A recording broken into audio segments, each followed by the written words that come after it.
And we're back here once again with another episode of the MSK show. And this is going to be episode 298. So I hope you guys had a great day. And I hope you guys have a great rest of your weekend that is ahead of you. And in this episode of the MSK show, just in a little bit, after we have our usual guy bro conversation, we are going to be doing a comic book review on Absolute Flash issue number 3.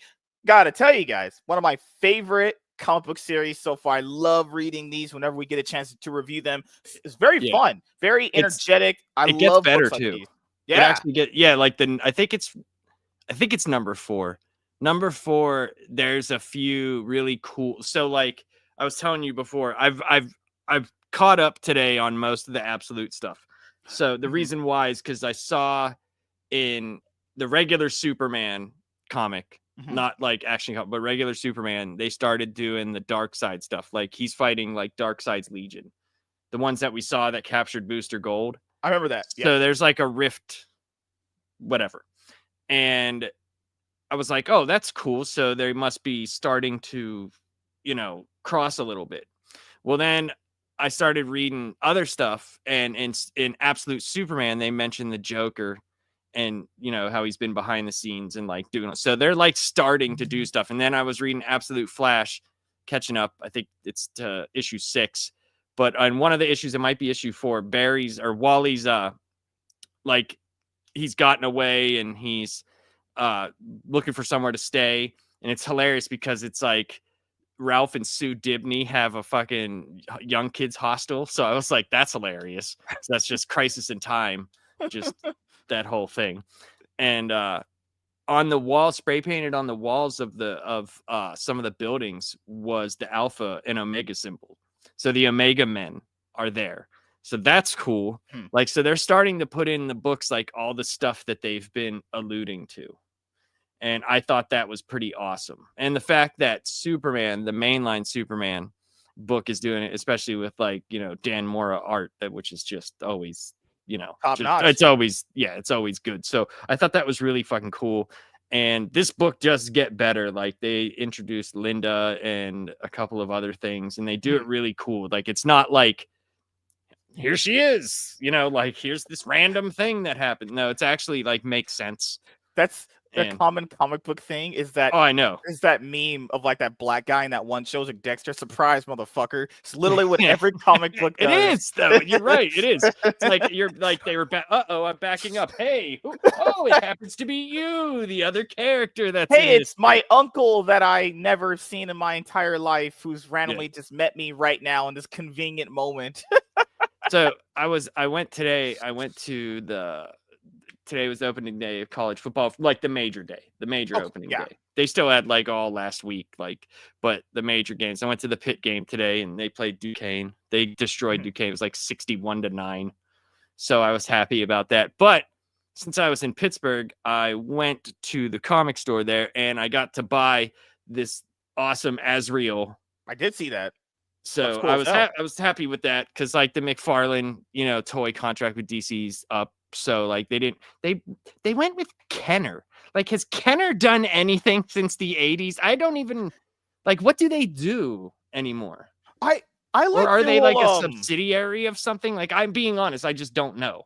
I like the whole page puncher thing that him and DC were doing. I just like the toys that he makes. All these those like were cool too. big characters. These are all DC. He had like a whole Injustice line. I remember he did one for Transformers, G.I. Joe. I like Todd McFarlane for a little bit there. There was like a few Reddit threads were saying like he was saving the comic book industry because he had the page punchers in Walmarts and stuff. Because you could get a toy for your kid. Scorched was real hot when it first came out. Yeah. Like it was beating like, Spider-Man and other and then it like cooled off. But like I think people want that to cut like Spawn and those things. I think people want that, like they want it to be. Was he supposed to do a Spawn movie with Blumhouse? He was supposed to do a Spawn movie. He was supposed to do something. I don't know if it's still in the works or something. It's been in development hell forever, dude. It's been it's been stuck in whatever.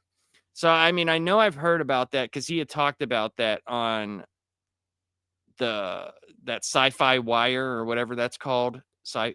Whatever. Sci-Fi. I think it's Sci-Fi Wire, but it was like that old show that like they would talk to like artists or they would talk to authors, like actual book authors and stuff like that. And he said something about they were making another Spawn movie, and it was supposed to be like rated R and like a big budget and shit, not like the the one the I remember. big Yeah. budget, but you know what I mean, better special effects, that type of stuff. Yeah. I remember it was supposed to be produced by Blumhouse and all that stuff you just said. Right. And just nothing ever Nothing since then, came of nothing's happened. And even before that, he was like, "Oh, Jimmy Fox is gonna be in it," and all this other Right. I stuff. do remember the Jimmy Fox thing. And Yeah. you know what's gonna happen now. It's gonna be fucking what's his name? He needs to do it animated. Just do Spawn animated. They had the HBO animated series and it did very well. Like people Mhm. loved that. I don't know if it held up well. I'm sure it did. I Mhm. haven't watched it in forever. But yeah, you know what's gonna happen now. It's gonna get handled by someone else, and Michael B. Jordan's gonna be in it. That's what's gonna happen. Oh, Michael B. Jordan was supposed to play like Val Zod in like a TV series or something like that. It was before James Gunn's whole DCU came in. It should have been called Different Shades of Zod. They could have had blackness itself, and they could have represented everything. It would have been great. Dude, this moment will forever live rent free in my head when J.J. Abrams took $200 million from Warner Brothers for nothing, just for nothing. He's supposed to do. Remember, he was supposed to do Justice League dark content. Yes. He was supposed to do like he was supposed to do like or Black Constant Label Time. dark content. Yeah, yeah. And he gave they paid him, and he did nothing. Yeah, imagine that come up in life. Like, even if you're getting California tax, right? Imagine if they were like, MSK, here's $200 million.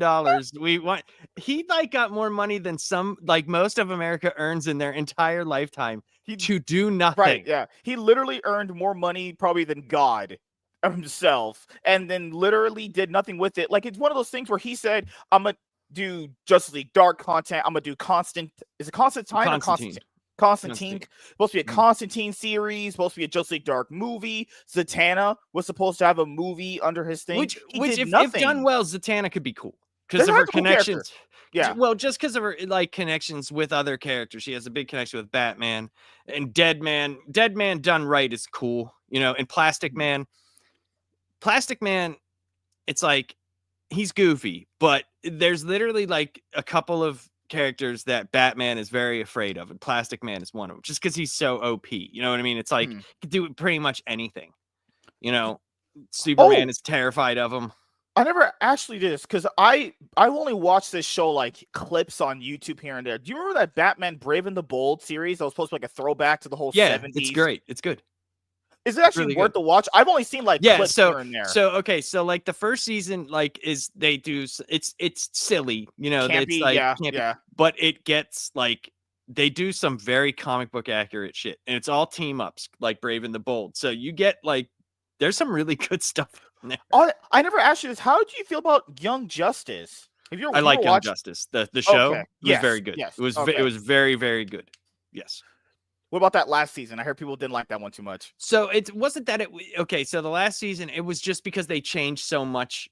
They went in a direction that people didn't like. It wasn't that it was produced bad or looked bad or anything like that. It was just the storyline. Because if you watch like the first two seasons, the cliffhanger from season 1 to season 2 is fucking awesome. Like it's fantastic. And then when you get to season 3, you're kind of like, they kind of not ruined, but they kind of broke a lot of the relationships and a lot of the stuff that you ended up liking. From those seasons. So I mean, it's still worth a watch. Like if you have HBO, if you have Max, it's definitely worth a watch. It's worth, you know, most of those shows are still, because like I actually just watched Justice League and Justice League Unlimited. Like I watched that still held up very well.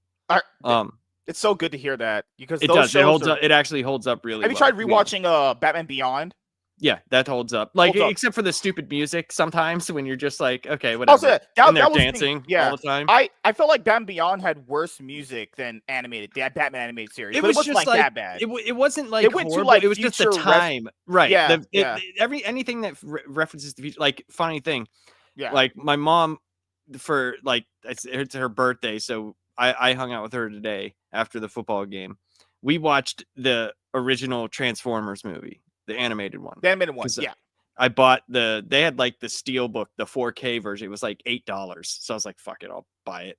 Yeah. And Sure. it was funny because how long ago that was made. It was like in the future, 2005. You know what I mean? Like where it's like, you know, did anybody think we were gonna get there at that point in Dude, time? Like, we're is that now way in they always we're say now in that? Power So Rangers SPD. SPD, remember 2025.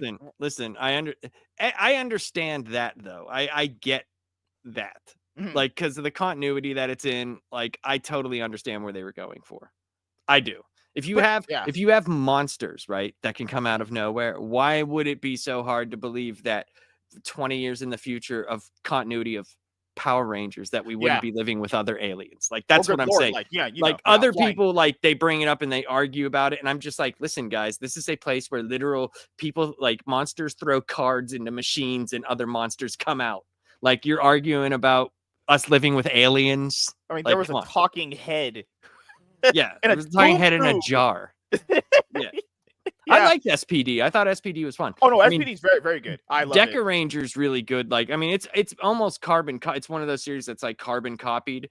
But what they did nice about SPD is like the whole SPD like base and Doggy Kruger is completely different than the Doggy Kruger that they have in Japan.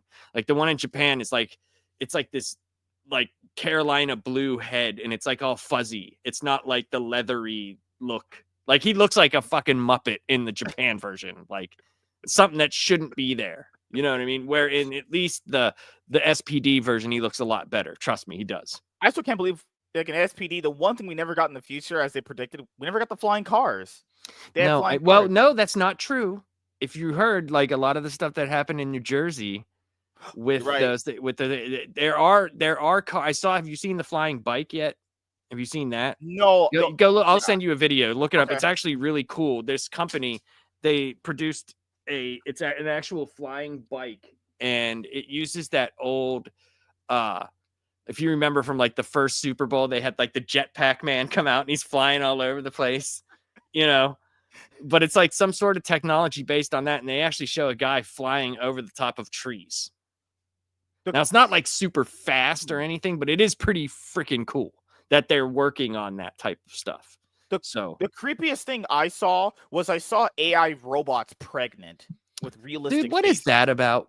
Like, don't. what does he give birth to a word processor? Like, what happens here? Like, I don't understand Give like the birth to a reasoning printer. behind it. Yeah, it's like a printer, you know, like what are we doing here? Like, But but dude, do you see that in the future, guys? Because you know how old the statistics are. Like, guys are not talking to girls, they're not interacting with them to marry them. Do you see a world where a bunch of lonely guys impregnate robot women? I don't see that. So here's the thing: you have to remember that, like, the people that take those tests and are available to do those statistic tests. If those things were true, why are we having like the most births? Like, why is that happening? Like, so obviously, maybe they're not talking to him, whatever, but their fucking is never going to stop. Okay. Every single person that we talk to is a product of fucking. So let's, I'm a product of a different type. You're a product of love. Okay. But I know what you're saying. I know what you're saying. That video of like North Korea's leader bawling his eyes out because they're having like low infertility rates. Well, I heard that's mostly a bigger deal in China territory. So like that's probably because of the malnutrition and the people are dying there. Like, think of this. This is how crazy North Korea is, okay? Like, if you want to worship something different, you get killed. Like, there's like a thing, you could look this up. Christians, not that I'm supporting Christianity. I'm just saying, but look it up. Christians are getting killed en masse in North Korea. It's crazy. Like, it's like, dude, who cares? But that's how crazy some of those places are. People say Trump is a dictator. Go live in North Korea. Yeah, go live in North Korea. Like, you know, here's your little tiny bag of rice and your fish flakes for the day. You know, I'm not joking, dude. They have like rations that they hand out, and some of them are so brainwashed that they're like, "Oh, thank you, Lord, fucking." I think we watched a documentary on North Korea. Did you watch one with Lisa Ling? It was the one that's bizarre, man. It was the one where it's revealed that some people are born with a certain type of blindness in their country. And the And that's guy went to after go, and some of yeah. them were spitting in his face, and they were saying like, "Thank you, Kim Jong Un," or whatever, and they were Yeah. spitting in the doctor's face that went there to take the cataracts out of their eyes. Yeah, like imagine that. Like people here, this is why I get so angry with people here. Not because like women or anything, but people don't know just how good they have it. You could have been born with blind. Well, You're right, blind. You're right. in North Korea, and you're Like born in that's America with all these opportunities, and you're like, man, someone's holding me back. It's like, Well, dude. that's the thing. You notice like how a lot of those people like they talk all the shit, but they don't leave. And the ones that do leave, they make a big deal about it, but you end up finding out like they had some shit on them, and that's not the reason why they left because they hate America. They There left was, because yeah, there's some yeah. bullshit going on in their life that if they stayed here any longer, they were going to jail or something. I don't know if you saw this video, but there was one black lady and her boyfriend who did leave because she said she didn't want to live here if Trump got elected. They went to go Right. live in Africa. She said she hates it and she would love to come back here. Of But course. yeah, we have the Of best course, country, like I mean, barring crime. I'm not gonna say best. I'll say I wouldn't want to live anywhere else. I'll just put it that way. I I've for been to sure other wouldn't want to live places. in the UK. I'm good on I've been that. I've been to other countries. I'm not You've been to saying any Europe, of them are actually? bad. I have not been in Europe. I have Okay. not been in Europe, but I've been in South America. I've Mhm. been off the coast of Europe. So like But Brazil, you been to Brazil? no, we went to Argentina. Went through Brazil. Okay, okay. But like even there, it was nice, but it wasn't, dude. I wouldn't. No, dude. No, Everyone not even, says that. not even close, My bro. friend James, who comes on the shows, he Mm. visited South Korea for a vacation.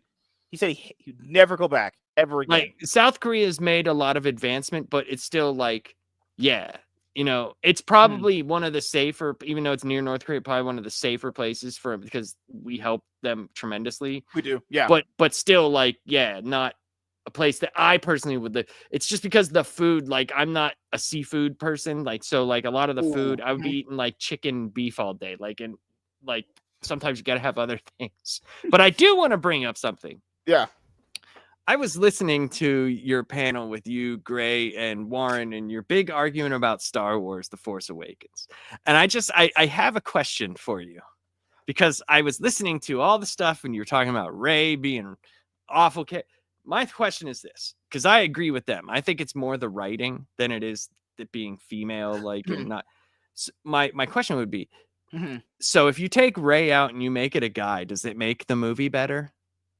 Really It just still depends has on the who same. you depends on who you Still, cast, no, because right? it would still have the same problems, right? This Yeah. Jedi who's not a Jedi beats the Sith with zero train. All the problems that you brought up, I'm saying, if you add just a dude there, it doesn't make it any better. It's still the same problems. No, I don't disagree with that. I was more or less so saying if their target audience for No, but demographic, that wasn't back then though. Their target audience back then was not men. yeah. There And wasn't. It was yeah. everybody. And I mean, I hate to break it to you, but I know you argue this after the prequels came out. He said, but dude, like you could watch all over A New Hope. No, no, When he was I never writing disagree with and that. directing, he telling you this is for kids. No, no, I This never was disagree for with that. kids. He This was just for likes children. yeah, And he even yeah, said children's 8 to 13. yeah, This is what yeah, this I is remember. for. He's like, And "Boys." Yeah, yeah, I remember that. it didn't say boys. He said children. He even said that he wanted young girls to be. That's why he took out Kashyyyk and put in Endor. Like the whole Return of the Jedi, the Battle of Endor, that should have happened on Kashyyyk with the Wookiees. But he Yeah. made the Ewoks because he needed something that was friendlier for children. It just so happens like it's like you can make children's programming that still appeals to adults because it's That's family my argument. oriented. That's my It's argument. Yeah. family oriented, Yes. right? With Yeah. that is the writing. It's not whether it's a boy or a girl. Now, I understand your argument of saying if you want to start a guy franchise, but you have to get out of the mentality of we're going to start a guy franchise and it's going to be macho James Bond.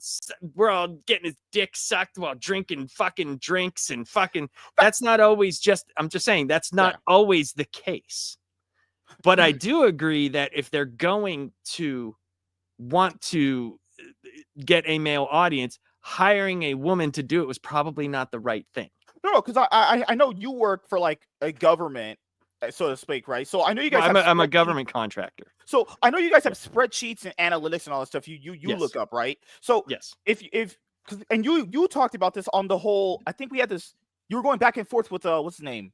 It was Walter in the comment section. We were having a free flow discussion, not in the video, but in the No, yeah, in the discussion, yeah, I like we're talking talking about to the Walter. insider trading, right? Mhm. So like if we know they have access to this many data analysts and all these people, it's like they're surprised they don't have any men watching their stuff. I think that's a big pile of shit. I think they It might know be. I'm that, not but it's disagreeing. It might but be. they have to say that, because if they don't say that, right?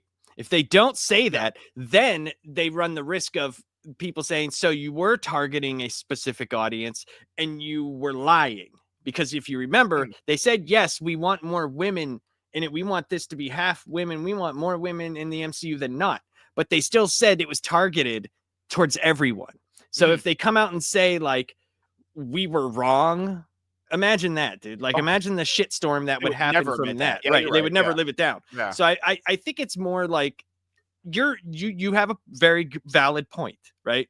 But I think in terms of just those movies in particular, especially when they came out, I think it's more the writing. Just because, like, I just look at it. If you take that character out and you make it a guy, Well, and it's still the same character. About Daisy Ridley. Did you see Daisy Ridley in anything before that movie? Because I saw her in things before that movie, and yes, I don't think she's a good actress.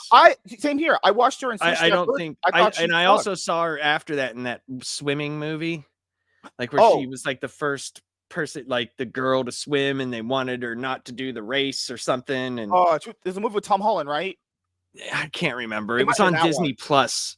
I can't remember what it was, but me and my mom watched it, and she was like, "This is trash." I saw her in Switch That Birth when she gave birth to that autistic kid by that rich dude's son. I was like, this is a horrible actress. Like I didn't think her acting was good before I saw her. But I also believe, though, you have to look at it like this, because I've seen her do good. Like, I thought she did some good things in the last Star Wars movie. I don't think it was necessarily always her, because you got to think the director, after the camera cuts, he's got to go, that's what I was looking for. That right there. And he was lying his ass off. Well, either that or that's what he thought, that it was good. Yeah. And that movie was those movies were so disjointed. As soon as Rian Johnson came on, they should have had J.J. Abrams just do all three, to be honest, because he had the story laid out in his head. As soon as Rian Johnson killed Snoke, they were like, oh, we don't have a big bad anymore. They wanted it to be Kylo Ren. Like, Kylo Ren was not someone who, like Darth Vader, could carry a movie. He couldn't. And even Darth Vader had the Emperor all the way up until the end, until he switched. So it's like they still needed that. And they could have done so much stuff with Snoke, and it could have been Darth Plagueis instead of it being like, think of that. Yeah. The Plagueis reveal we got in the fucking Acolyte, dude. Him peeking out of a cavern all Gollum-like. Like, how fucking gay is that? Like, I couldn't, like, God damn it, dude. Like, it's just that Star Wars to me has been so bastardized that it's not even, it needs to go away for a while. And it's sad that there needs to be a regime change in Disney, to the point that, where I used to say this, movies in Hollywood used to follow the money, right? They always used to follow the money regardless. Look how many fucking swinging your dick in the wind action movies we got in the 90s, right? All that dick energy. But now they're trying to create the trend that makes the money, as opposed to following the actual money. They're trying to tell us what we need, what we want, and what we need, as opposed to listening to the audience and saying what they want. And then if you say you don't like that, then you get called a bunch of names. Yeah, but who cares about those people, dude? Like, I don't. Like, this one person, dude, they like literally were like, I remember I said something on one of my shows, and they were in the chat, and they said something ridiculous to me, and I was like, dude, really? Like, I said, look, in my chat, I don't care. You can say whatever you want. I don't even care, right? And I said to him, I read the comment out loud, and I was like, bro, if that's how you feel just because I don't like a movie, like, you think that's because of the way that I feel about fake characters. I didn't say, let's just say we're talking about Star Wars here. I didn't say Daisy Ridley. I didn't say John Boyega. I said this character. Like, I don't like them. Mhm. Like if that's how, if we can get held to account of being sexist and racist towards things that aren't real, then you know what? I don't want to live in the world that you live in. I don't live in that world. Like that person will be in the definition of a cult. Like, They're just stupid and they have nothing else going on. And mhm. I try not to lump people into a giant group, but that seems to be the case with Or like some a of those community, people. as people always Well, say, or fandom. just yeah, I try not to be like, you know how someone is like, say you said something like a bad about LeBron James, right? Say you Mhm. just said I dislike LeBron. Oh, then you must think Larry Bird and Michael Jordan are the great. It's like I didn't say Oh, anything about them. I it's the didn't say pancake anything it's about the them. Yeah. pancakes and waffles thing. Yeah. Right. So Everyone it's does like on the internet. I Yeah. hate that. Like I Yeah. can't stand that because I dislike this character. I'm automatic. I hate black people. Like, what are you saying? Like, what are we talking about I here? always, to be honest here, I always found that retarded that if you say I don't like this black character, that they automatically jump to like you Like, must you be a hate all racist. black people, right? Where do you even get that from? Like, That's so and it was crazy. so funny because like whenever they said that to me, I was dying. I was just thinking, like, what would my nana say? Like, she'd be like, tell him to shut up. Tell him to Oh, the movie shut you the were fuck talking up. about was Young Woman at the Sea. The one that I saw Mhm. her in was Murder on the Orient Express, but that I was saw such an her in that. but that was such an all-star cast. She didn't need to do her best acting in that one. No, she You was know, fine though. she was I thought she was fine. fine. Yeah.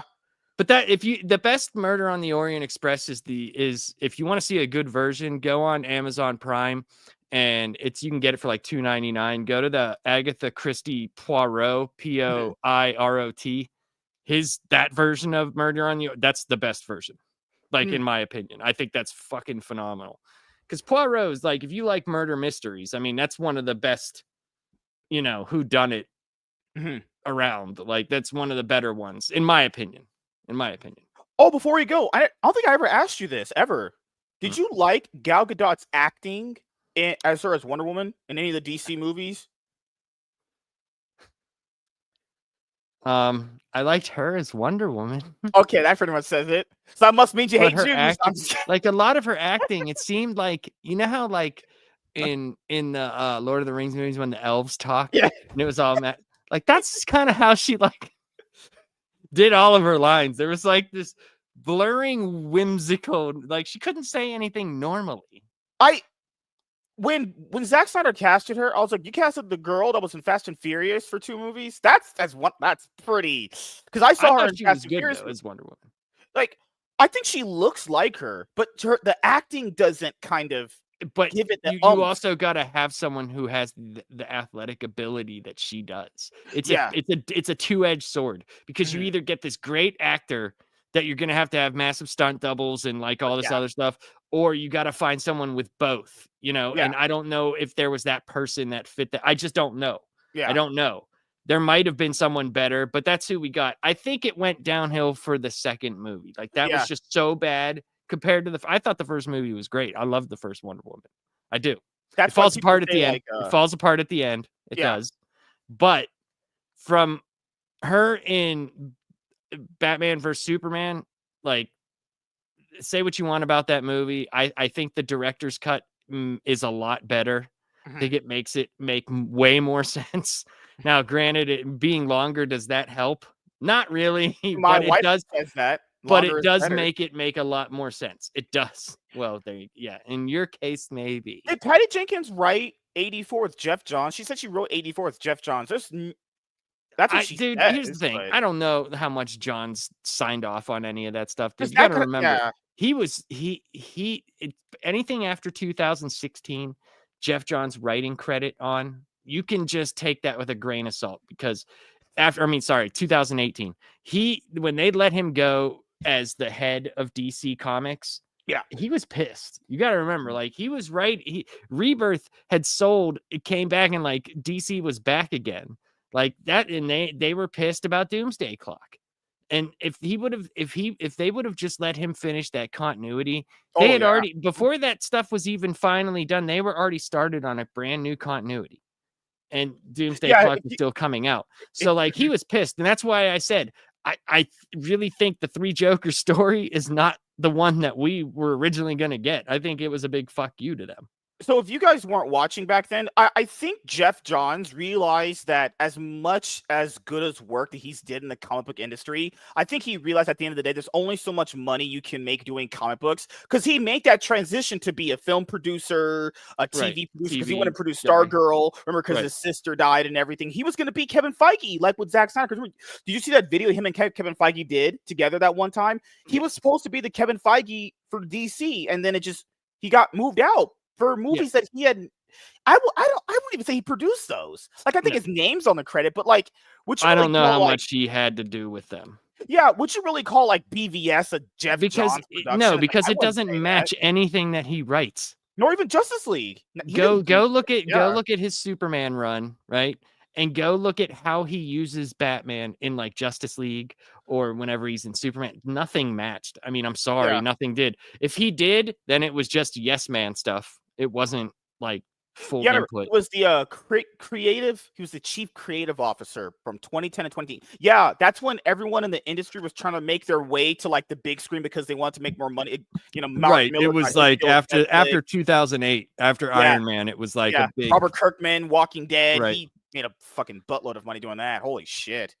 So it's crazy because like Jeff Johns, someone who's written some of the best stories ever for a lot of people's DC. Yeah, I mean, he's written a life. lot of the best DCs in my modern DC. Yeah. But if Yeah. someone like that isn't making good enough money writing like legendary stories that a lot of people just revere and hold true, it's like, oh, I understand you got to go to TV, you got to make money. I understand. I like Stargirl. First season was very good. I don't know what happened season 2. Season 2 was very boring. Like just bored the shit out of me. I didn't finish the show, but I really liked what he did with Starman and stuff like that. That was really cool. I thought Starman was cool as hell, honestly. That's my first comic, man, with Starman. Good Lord. Seeing Solomon Grundy and all the JSA. I got a little soft spot for them. I like the JSA. They're cool. I like, dude, his JSA run is phenomenal. It's very good, man. If you can get it, I would. I have Compendium 1. It's over there. I see it right there. I mean, well, if you can get the Omnis, like you can get, I think like one of them or two of them are cheap, and then there's one that's expensive. I'm black, dude. I'll steal them. Well, you could do that. You could definitely do with that. A ski mask. you could do that. You would have to wear a white ski mask. Like it's hiding my features. I'm gonna wear a KKK outfit. You could do that too. Please take it off. You're black. Oh, yeah. Whoa. Like Clayton Bigsby. Oh, but yeah, like I think I have most of everything Johns wrote, except when he went to Marvel for a little bit. I don't have his Avengers run. I don't have Red Zone, which I heard it was like good, but for people like that, like Marvel, it was a little bit too dark. So, but like his Aquaman run is fantastic. That's where we got the trench. And the art in that book. Stuff. I've seen art for that book because I've been thinking about buying it. Oh, it's great. It's great. Oh my god, the art is just. It's fantastic. Is it Jason Fabok on that? No, I think it's because I know Jason Fabok was on 3 Jokers. The art looks so good on that book. 3 Jokers art is fantastic. But let's see. Oh, it's stuff. Come on, book. Damn book. Let's see. I believe it's. God damn it, glasses. This guy's just. Good Lord. Yeah, it's good. This guy's resume is insane. Yeah, Ivan Reyes is the guy who did most of the art. Ivan Reyes. Yeah. Woo, what a talent. Fucking EVS trying to take credit for that Lantern run. Ivan Reyes' art is so good. Yeah, just look at the first, like, dude, the first page that you see, even with the credits, like, it's fucking dope, dude. Oh, like oh my god, I love that post. Yep, that is so good. Yeah, it's an underrated run, dude. Like, I think that this, like, I blew through this, dude. I read this in like one day. As soon as I got it. Yeah, that's an omnibus. I think I bought that. It's small, isn't it? Or it's not. It's not huge. I think it's only like 600 or 700 pages. Oh, that's not bad at all. Okay. No. DC. But I did start reading Imperial from Marvel to see where Hickman is going next. I do like it a lot. I always like when Hickman writes Hulk. So was very happy to see Hulk being center stage in it, and a lot of the cosmics are there. There's a lot of shit going on, a lot of intrigue, and the Wakandans did a bad thing. So I always like Hickman writes Black Panther very well. I don't know if Black Panther's going to be in it, but the Wakandans play a central figure in it. You're saying a white man can write a black character better than a black man can write a black character? Well, I'm not saying compared to who. I just said he writes it very well. Oh, no. I just find it ironic that a white man could write a better black character than a black guy. Well, I don't know if he does. I don't know. I don't know if he Unless you read the Ta-Nehisi Coates run. I'm just saying, like, he writes Black Panther very well. Not comparing it to blackness itself. The blackness itself is represented in his run of things that Black Panther is in. Still can't believe a lady got pregnant. The baby came out like that. I just can't believe it. Well, here's the thing. We don't know. In a Maury Povich panel in the book saying they do need a Maury Povich panel. That would bring the book all together, and then end it with like a Jerry Springer reunion. Like it'd be great. It'd be great. Oh God, kill that me book now. is touching hearts left and right. It's going in Section 8 comic book shops. That's a video you should do. 8 signs you have a ghetto comic book shop. God. How about I just cover that Black Panther book? God. 8 signs you have a ghetto 8 signs you have a ghetto comic book shop. You see a black person walk in the store. That's the first tip. No, that's not true, because there's a lot of black nerds. Yep. I know a lot. Well, but I see a lot. Blurs. The store that I went to. Remember they were calling themselves Blurs? Like, what the fuck? Black nerd comedy. Remember that guy? That guy fell off so hard. I liked his videos though. I thought it was funny. I was entertaining. Did he fall off? I don't know. I just remember looking at his face and I was just like, God damn. Yeah. But I did like his interview with Selwyn Ward, where they did the whole first black leader of the Power Rangers. You ever see that? God, yeah. Dude, that's phenomenal. He's so cringe, but it's so genuine that I can't. I don't think it's I have no problem with him. I just didn't watch him like that much, but I did watch that because that was hilarious. Selwyn Ward was fucking hilarious in that. I remember in his videos he would always do like linearity. I was like, what? It would just come off just so weird sometimes. I couldn't do it. Too nerdy for me. He's black, and I was like, he looked like Donatello from the Ninja Turtles. Good Lord, so does Mike Jones. Mike Jones. Who? Mike Jones. Who? Nobody got that. No, except they're you. too young. They're too young for that reference. Oh my God, Tony, what's up, man? If you put that Mike Jones as Donatello in there, and it has that like him with the mouth forming into Donatello, it's fucking phenomenal. I think the last black nerd comedy video I watched was when he was doing that Power Rangers like video of like what the franchise should do, the direction they should take it. But then the Disney series got confirmed. So speaking of, how about this? So I don't know if you know, like you just mentioned that the series got confirmed. They're doing that reignition thing, right? Where it's like I saw that. Yep. Okay. Yeah. And there's all these new toys, right? All this new stuff. And at the bottom it says Walmart. Mm-hmm. I went to my Walmart. Not only are they not carrying them, there was none there. And my son was very disappointed because I got him. He's starting to watch Power Rangers. Okay. He's starting to watch. Cool. He really liked Dino Thunder. Of course. That's a man of taste. And he's watching right now Lost Galaxy. Oh God, you're just spoiling him all the best ones. He just gave him all the best. No, that's just what he asked. I have them all, and he points. Like I said, which one do you want to watch? He's like, all right, this one. Okay. All right, this one.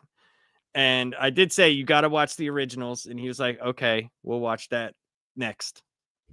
So you did you spoiling him on Dino Thunder and Lost Galaxy before he gets to Mighty Morphin is going to be such a jarring look to him.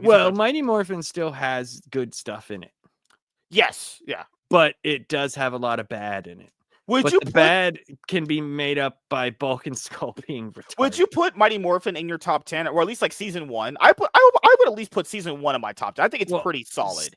the Green Ranger arc was great because that was like kids That's the television. highlight. Yeah, You yeah, just didn't really get anything like that. These like yeah. 5-parters and like 3-parters. I think season 3 Oh, would season 3 is so probably bad, so it's bad. probably better than season 1 though. Yeah, it's weird. I haven't watched season 3 in forever. I know I've watched it at least twice. I know that, but I haven't watched it in recent memory. I usually do a rewatch of Power Rangers in Space every year because that was just In Space is fun. I actually just got done watching that. yeah, man, I love it so much. But I Like, also the reason why I did is because I watched the Super Sentai. I want to see like the differences. So I watched Mega Ranger, and it always ends up being like the you know it just I don't know. It felt Mega Ranger was cool, but I thought In Space was a better show. what about Turbo? I think So Turbo is okay, absolute Turbo. garbage. The Turbo is garbage because the Sentai that it adapted, which they shouldn't have done. It's like parody It's a dances. parody. Car Ranger is a Yeah, total yeah, parody, and it's very yeah. weird and like it's making fun of everything. But you would think You just know, based off that style, it would translate well. You would think, no, right? because No. because if you watch Car Ranger, there's stuff in it where they barely used any of the stuff in it because they couldn't. Like, dude, there's some stuff like where they're fucking inside of the Easter Bunny and like, trust me, dude, it makes fun of the entire show. I remember I saw that in Gokaiger. There was an episode where they were making fun of the dances they would do, and I was like, Yeah. okay, that's the reason why people didn't like because like Turbo is just not good. Like I know Well, I've watched it several Turbo. times. Okay, so Ugh. Turbo, it wasn't good, but it does have a great finale. I It think the does. race, and it does have one of the best, skull bulk episodes, like where TJ's like, yeah, they're not, they might be idiots, but they're not thieves, and he helps bulk. Like that's a Yeah, great yeah. episode, and some of the fights in it are fantastic, but overall, I think Justin gets too much hate. I I I just I look at him and I'm like, he was the only one that anytime something happened, he was like, oh, it's got to be Divatox. It's got to be here. It has to be. And everybody else is like, man, I don't understand why he's acting that way. They're being so mean. Can you believe he's like, it's Divatox? It's got to be. Like, come Yeah. on, people. Like it was like that, but I think the beginning of the season was terrible because like those Rangers, they were just old and like And you know they this didn't want to do it. Like everyone knows. well, Yeah. so I know Tommy didn't, and the other, but the what's her name, the black girl at the time, she did. She was very It was upset. Tanya. Yeah. Tanya, she was very upset, and I think it was Catherine Sutherland and Tommy that wanted to leave, and Adam was upset too. He was like Wasn't there a not rumor that he happy. was supposed to be like the Red Ranger? Who? Adam. I heard there was a rumor he was supposed to be like the Oh Red Ranger or whatever, but no, then that got no, changed and it's no, no, everything. no. As soon as those two wanted to leave, they signed for 19 episodes. Oh, okay. That's they literally knew like, no, we're gonna just change everybody over. Yeah. I think it was time too. Like it felt like they were just running it down Well, in the first Zio, part of it. like, as many people like Zio because they don't remember all the middle before like the The gold middle range. part of Like, dude, Zio is a it's rough, slog. bro. It's Rough. rough. I think it starts off cool, but Starts off kind of neat. but that middle part before you get to the Gold Ranger and the mystery of who that is Mhm. such a slog. And then it just happens to be freaking 3 dudes. It's like, what?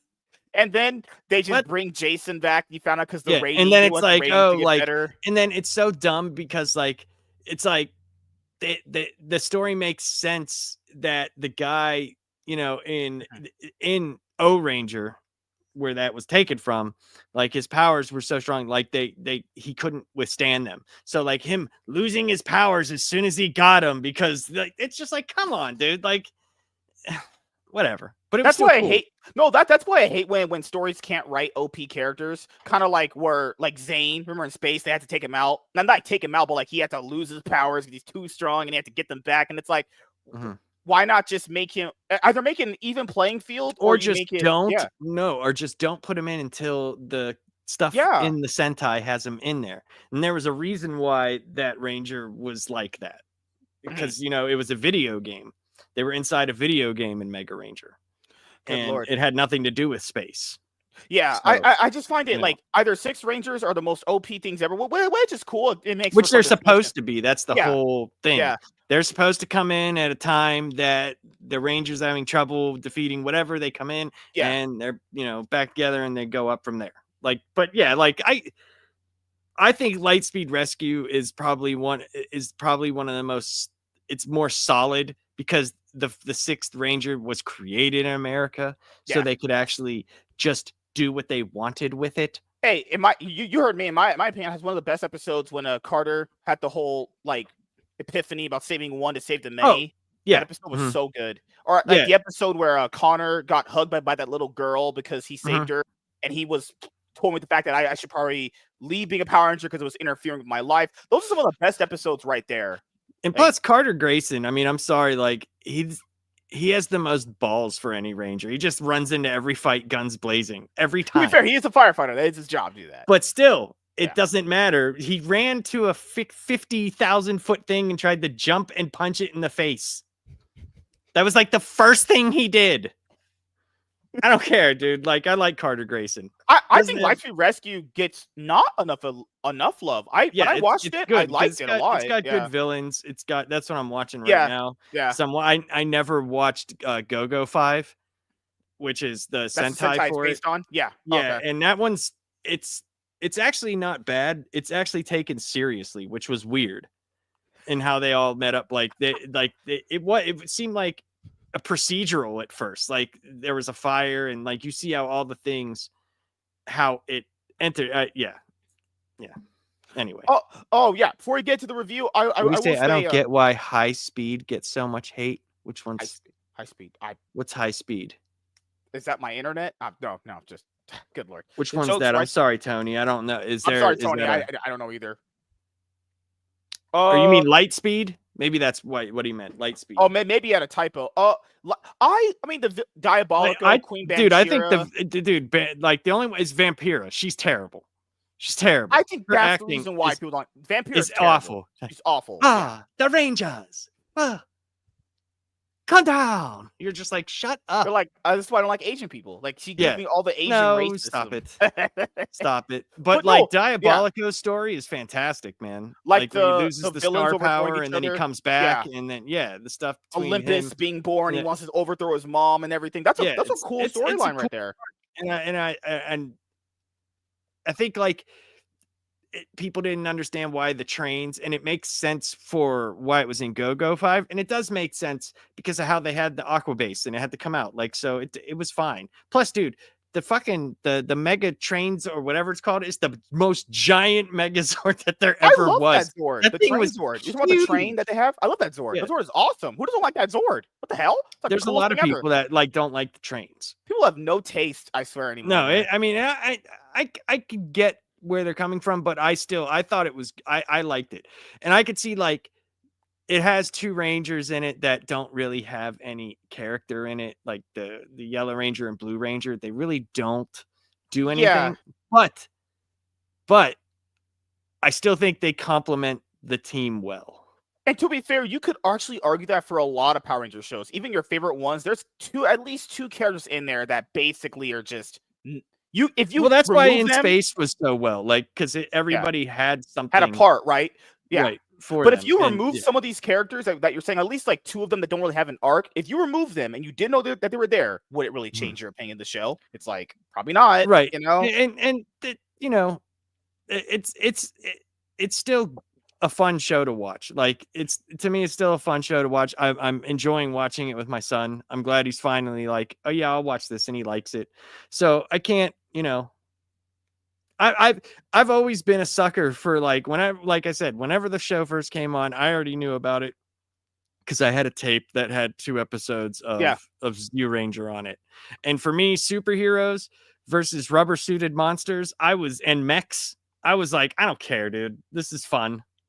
Like, and because I have an extensive Godzilla collection. That was something like that I loved watching Saturday nights on Fox back in the day when I was. Did you like Godzilla -1 that recently came out? Oh yeah, I loved -1. Okay. Yeah, I did. I liked it a lot. All right, we're gonna get into doing a banger here in just a moment. No, that's what I'm gonna say. If you guys love me as a black man, would you love me as a white man? I don't think it would matter. You'd still be the same guy. As a black man, I would be in Section 8 with my hair in a do-rag. Let's not talk about your hair right now. Let's just not. Oh, let's God. just not do that. I think maybe Because you know how you have some thoughts on things. I have some thoughts on your hair. Oh my God, I'm a Super Saiyan. No. Oh, goodness gracious. Let's have some fun here. Speaking of something that's going to be done in a flash, puns intended. Good Lord. The puns are here. It's so punny. Ezra Miller. You have jokes like old people have diabetes. Ezra Miller is never going to be the Flash, in my opinion. I think he should be just never thought of in existence. Oh, good Lord. He ruined the only Flash movie we're ever going to get, dude. He ruined that movie. That movie only had one good scene in it. Whenever he thought he could run fast when he was running in the circle, but he was I'm not going to lie, though. That like was actually pretty funny. That was actually, okay, I'll give him that one. That's the only good scene in that whole movie. I love how it's revealed that Zod has this like secret knife in his gauntlet that could kill a Kryptonian, and it's like, well, why didn't you fucking do that to Superman in the first movie? It's like just a bunch of bullshit. It's like, fucking hell. It's like, I've always had this up my sleeve. You could have used it, but who knows, right? Well, I mean, Batman in the 60s, you know, like he had the shark, like, get the shark repellent. And like, yeah, I have a bomb. Did you ever get that omnibus? They made a Batman 66 omnibus. Did you ever get it? I didn't get the omnibus, but I have I don't know if I have a couple issues or I have like a trade. I have something from it. I can't remember, but I know I have something from it. They're re-releasing it as a compendium. I was like, did that even sell well as an omnibus? Well, people like Adam West, dude. Like, he does. You know how, he does, yeah. You know how there's those things that people like, but do you really think they actually like them? You know, where it's like something stupid in a show, or like if that puppy dog dies, we riot. It's like that didn't have anything to do with anything. Like, it's like Adam West. Like, I liked Adam West because I watched the show growing up. Now, it was before my time, but it was still on television. And like, I just thought it was goofy, you know, because it was something that my dad liked. And I was like, oh, okay, you know, ha ha ha. But like, I don't really care enough about Adam West to read comics based on that. I saw like a few clips here and there, and I was like, because I grew up with Batman the Animated Series the first time around. So I was already accustomed to the dark, gritty Batman. So going to something like that would be just so jarring. It's like that was a product of its time. I don't hate it, I don't dislike it, but it's just, if that's what you saw initially first, you're probably gonna think it's like the best thing ever because that's the first like Batman live action almost anything, I think, right? No, there was movie serials and stuff that. And like there's people that grew up with the Superman Fletcher. Is it Fleischer series? Yeah, but those were serials as well. Like before, so like back in the day, like whenever they had movies, like going to the movies was like an all day thing. It wasn't just like you see your one movie. Like they had like Flash Gordon serials that were like 15 minutes. Superman. Yeah. They even like the Christopher Reeve's dad. He was Superman before him. He was in the show Superman, and it's like George Reeve, did a lot of stuff before Christopher did. So it was, they had a lot of those things that were before movies. So like that was where the old Batman ones are. You can look at like the real old black and white Batmans, and it was very, at the time, accurate to the costume. Like it was really neat, like just to see the, beginnings of that character. So, I mean, it is what it is. With time, it comes better. There's better looking things, but you also have to have someone who really, really loves those characters to write, as opposed to just, I'm writing this character because I'm making a movie or I'm making a show. That doesn't seem to work really well. And I am now the de facto king of the universe. What about MSK kills the DC universe? Would you buy that as a one shot? I'd rather buy MSK kills the Marvel universe. Because then you could have your fellow Black Miles Morales in, and you could follow in his footsteps. And I'm gonna go freeze on all the black people in Marvel. I'm going on. They're done first. So what? You're gonna be 30 episodes of standing in the air. I'm gonna do one supernova to knock out all the black people first, and I'm gonna leave it. That was the longest fucking arc. That The Frieza Frieza arc. shit. Yeah, yeah. Oh my god, it felt like every day on Toonami because I watched G Gundam. It was like it always started and Frieza was just in the air. It's like, dude, Oh, are you gonna move? speaking of G Gundam, I remember on Instagram, I saw a clip of him fighting his master at the end where they were doing that Mhm. struggle. Oh my god, that anime, I loved it. That was I grew I up with just like the Gundam, whole but I like like that one a battle lot. arena and how like Kung Fu Yeah, Squad. It was neat. It was neat. It was neat. like he The left the one beginning started Gundam. off rough with the little It's a little kids and slow. like, It's a little slow. Yeah. but it did get good. Like it did. It did. I Like, liked it. remember when he left the first Gundam he had to get to the other Mhm. one? To go to Oh, the other one, and that was like the yeah. gang with the guys all had like one eye, and Yeah, they had and the then at a spikes and stuff. tournament, he Yeah. had to fight his friends to get to. Oh, Yeah, so and good. then the Yeah. guy's brother who looked like him, but he had the red headband. Like, yeah, it was good. It was fun. I always loved his Master's Gundam. That thing Dude, that looks Gundam was so cool. sick. It It was right? sick. Yeah, Yeah. it was cool. Mhm, When it lit up and it became gold, I was like, that's mhm. my little tiny human brain couldn't comprehend the awesomeness I was seeing at that Yeah, moment. they need to bring stuff like that back, you Yeah, what know? happened is I like it when at least if you're gonna go over the top, make it super over the top where Yeah, it's so out of this world like possible. Ronin Warriors, that was a lot of fun. That was like a really fun cartoon that got brought over to United States. It was cool, M- you know? MS MZSK kills the simp universe. All right, let's go. Hey everyone, I am MSK, aka Master Swag King, coming at you guys today with another video. And if you guys are returning viewers or new viewers, then please consider subscribing to the channel if you've not already. Leave a like on this video if you enjoyed it and comment down below. Also, make sure you guys hit the notification bell. That way you guys can get notified on whenever I upload a brand new video. And in today's video, we are going to be doing a comic book review on Absolute Flash issue number 3. So if you I'm up guys for it. have not had a chance to check out our Absolute Flash comic book reviews on issues 1 through 2 so far, I highly recommend you guys go and check out our Absolute Flash issues 1 through 2 comic book reviews. That way you guys can see and understand how we feel about those issues compared to this one. And I love this series so far. Like, I initially went in going like, you know what? Who knows? It's a coin toss when it comes to a lot of new comic book series that you may start off with, right? But starting off with this one was so cool when we finally did get to it, because I know we did Absolute Batman and then Absolute Wonder Woman and then Absolute Superman, and we did Absolute Martian Well, no, Manhunter. you did Absolute Wonder Woman with Lunchbox Yeah, Baron. yeah. And I remember finally getting to this one after Absolute Martian Manhunter, going like, you know what? I really do like this character. I like the Flash a lot, and I'm just Mhm. really looking forward to seeing something just kind of fun and energetic and super like Plus, Flash exhilarating. just sucked in the regular continuity.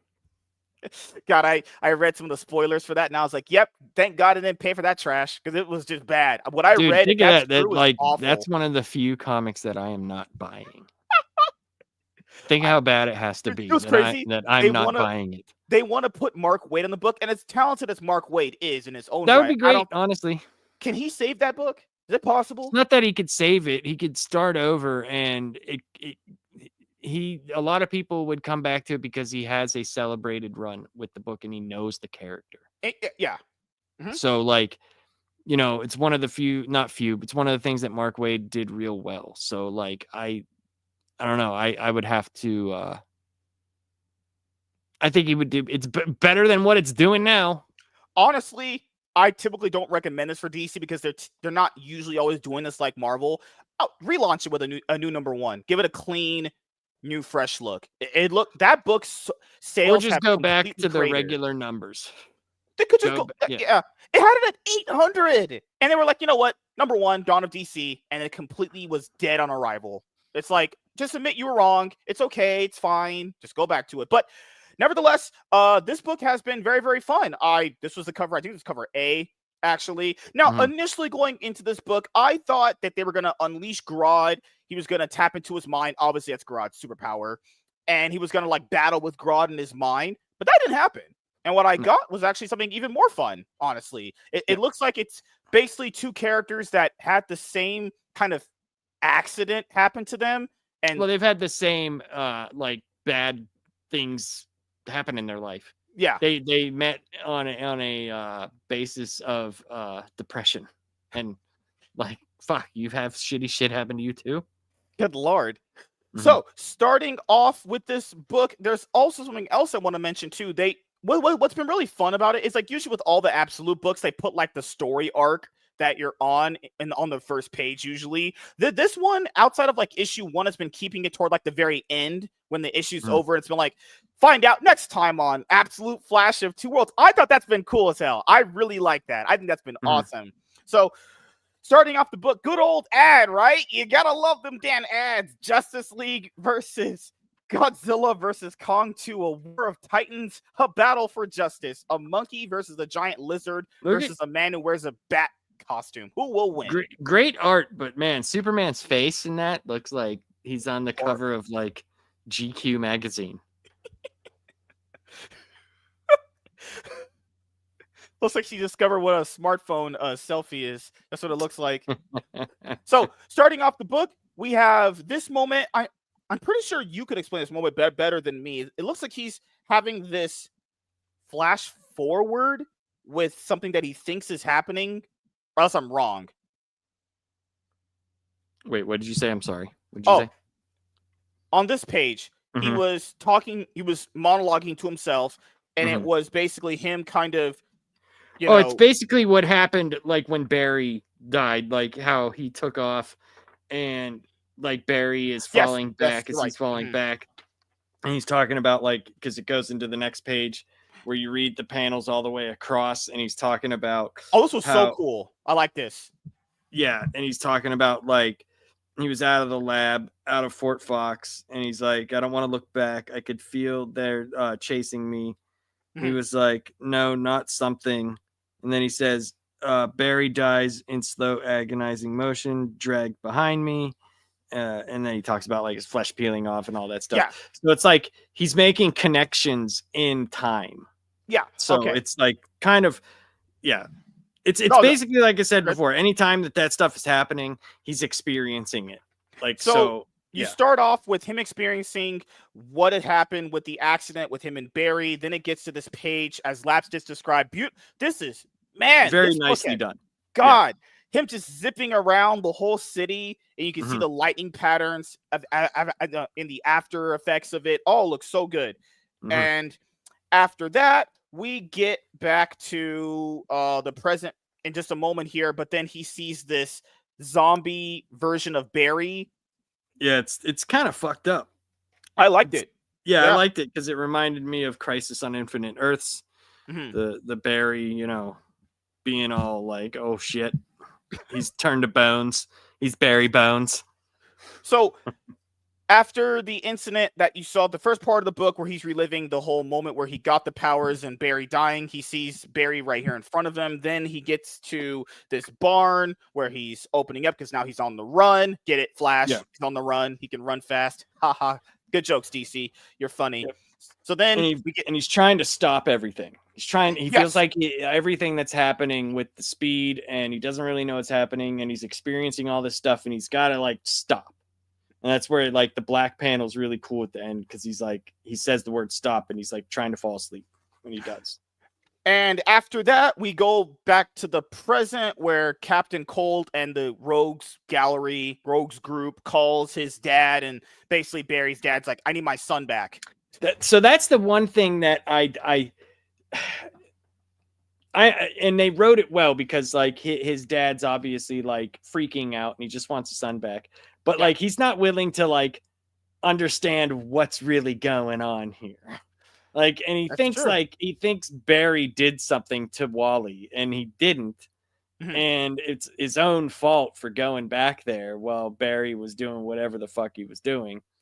And yeah, it's like, he's just kind of annoying right now at this point, in my opinion. That's probably okay. So all three of them, but it's written well. It's written well. I'm just not the hugest fan of the dad character. It's the only real negative that I have on the series so far. But after that, in the same panel, there is a reference of Thawne, as you guys know who the fuck that is. Thawne. Yeah, well, who could that be? I believe it's actually Eleanor Thawne. And then Captain Cold, he says, I understand we have deployed the monkey. Now, if you take that dialogue out of context and say that to a black person Don't on you Twitter, dare. Don't you dare turn this into this. No, let's just review the comic. and, This is oh a my nice comic. God. So then Grodd is here. After the last issue, Grodd appeared, and he's just this little bitty monkey, little cute monkey. He sees Barry in the barn, basically goes over to him, and they have an ET moment. Yes, they do. He basically, what do monkeys do? Screech to let you know that they're there? Something like that. You know, He says, I know, eek. just eek. Okay. Good Lord. What So, it says, eek. and then Barry's like, hey, I saw you at Fort Knox. You were in the lab. They touch each other. Great splash pages. Awesome, right? That's the next ones. They connect fingers, and which you probably get some of the best art in the book right here, where their whole worlds just collide right here, and they can basically see what had happened to each other, or you see in this part right here. Yeah. So that happens with Barry in the past issues, and then also later in the book, you see like his kind of ending up in the lab was very similar to an accident that happened to Barry, which is really cool. Like this page right here is, oh my God, man. The art is killing the next page. The next page is really good too, because then you see Grodd's, you see like what happened. You see Grodd, and I like how they have Grodd's head over Barry's stuff, and then Wally's head over Grodd stuff. Like, so they're both experiencing each other's memories. Oh yeah, this probably was. Oh man, there's a lot of great pages in this book. This page spread was really cool because you have all these numberings that happen throughout the book. So you have like number 1 was like mom, number 2 was like Grodd, number 3 was something else, or I think I'm forgetting one, but you guys see what I'm saying? Yeah. It was dad. And it was like the same things for Grodd though. Like there was his mom, and then on the experiment table. And then this page right here, where it's like he had a mom and she was she was like killed, and he was taken. He was been experimented on. Oh, awesome stuff there. And then after that, Barry starts. I'm sorry, Barry. Good Lord, Wally starts crying, and then basically Grodd is able to communicate with him, being like, "We're the same. Wally, don't be scared. We're the same." Just basically making a friendship. Do you think a lot of stories which could make them better, like this one has, you need a cute little animal that always brings some wholesome moments to it? I mean, I guess, but like this cute little animal has its brain exposed. So, I mean, I guess so. Good Lord. This is crazy, dude. So they're having a good old time making connections here. And he's like, yo, what is that? I see something out there. What is it? And he's like, oh shit. And like they're trying to catch Wally alive. Okay. So their answer is, and you turn the page, let's blow up the fucking barn with the kid in it. Like, good call, dude. After the dad literally had called them and said, hey, I want my son alive. And their decision to keep him alive was to blow him to bits. Okay. So this is incredible, though. This I thought was my favorite page, the next page, where Wally's like, I gotta run, right? And you see like the speed taking over him, and he's like all like doesn't look normal, like his face is all distorted and all this stuff. And then you literally see Barry's dead body, and he's like, Grodd, the things I did, I gotta go by myself. And then Grodd just comes right up to him while he's freaking out and just touches him in the head. And he's like, Wally, you're not scared. You're not scared anymore. And it's awesome. And then he's like, Wally and Grodd. And he's like, Grodd and Wally. And then Grodd just fucking psychoblasts everybody. It's great. That was really that was something I wasn't expecting in the book. So I initially thought going into this, because I knew Grodd was going to be a part of it, I thought he was going to be a villain. Like they were going to have Grodd telepathically linked to him to hold him there to like capture him. But it turns out no, they just ended up using Grodd as an ally. Yes, but you got to see why. Why Grodd did that. And then Captain Cold, he says he's like my spirit animal. The monkey has gone rogue. You just love any racist inference that you can get from anything. You just love it. Look at you. You're all giddy. Hell yeah. I'm like freaking that black dude from the Boondocks. Good lord. Well, Them dang Uncle monkeys have Ruckus. gone rogue. I'm Uncle Ruckus. Hell yeah. The Uncle monkeys gone Ruckus. rogue. Nice to meet you. So then the other rogue villain, I said, he's not supposed to do that. That's not supposed to happen. Then No, they said that's not possible. oh, you're right. Yes, yeah. And They're then like, one of the that's not other supposed to happen. He's not supposed to. and then one of the other characters, the villain characters, tries to fly to catch Barry as he's running, and then And he Barry, tells Wally. Grodd, like, stay here. You can't come with me. Yeah. And then on the next page, he's like, you know what? He's like, I can't run anymore from this. I have to face this head on. And he flash punches this dude in the face and just knocks him into fucking next week. And it's fantastic. Oh God, yeah, that part was cool. Seeing as how the one villain was like, man, he's starting to piss me off, and Wally's just like, yeah, fuck you, I'm done running. And I love the bottom two panels, and then the top panel on the next one. He's like, Wally, you got to go, and he's like, what? No, together we go together. Wally's like, we go together, and then Grodd climbs on his back, and he's like, Wally and Grodd. So where does Wally take him? He takes him back to the Dead Barry cave. Like, dude, you gotta go somewhere else, Wally. You gotta go somewhere else. This isn't good for your psyche. This is why Barry Allen's my favorite Flash, but it's okay. I'd be a soft spot for Wally. He takes the suit, though. I think that's why he went back. He took the suit. Yeah, he went back to where Barry had died in front of him, and then grabs the suit, and the dialogue at the end. He took his body. Cool. I think he took his body whenever he died, because I think he was trying to save him. Because if you remember, it happened in the laboratory. You're right. Where yeah. it happened, but I think the cave is somewhere outside of there. Mm-hmm. So he took his body there. I think he was trying to like revive him or help. I don't know what he was trying to do, but it's interesting because he takes his stuff, and then the last page we get is pretty awesome. Yeah, and the dialogue he had was really cool to end off the book, which was any life I knew was gone, and I know. Now, I really know I can't go back. This is my life now, and I can't outrun it. I just need to be here now. And in realizing that, a calm comes over me, and I feel something I haven't in a long time. I start to feel free. And he puts on That's such a great page, dude. That was such a great page to end the book. Yeah. Grodd on his back.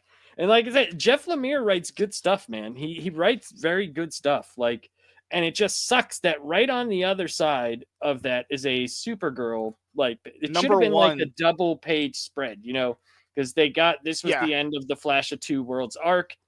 And like, very awesome, dude. This comic went very quick. And I noticed that about the Flash books. Like, I get into them, the Absolute Flash, and I read them. Like, I read, like, when I read 3, you know, when you said we'll do 3, I read 4, 5, and 6 again. And it only took me like 15 minutes to read them. I think they're very good. Yeah, they're great.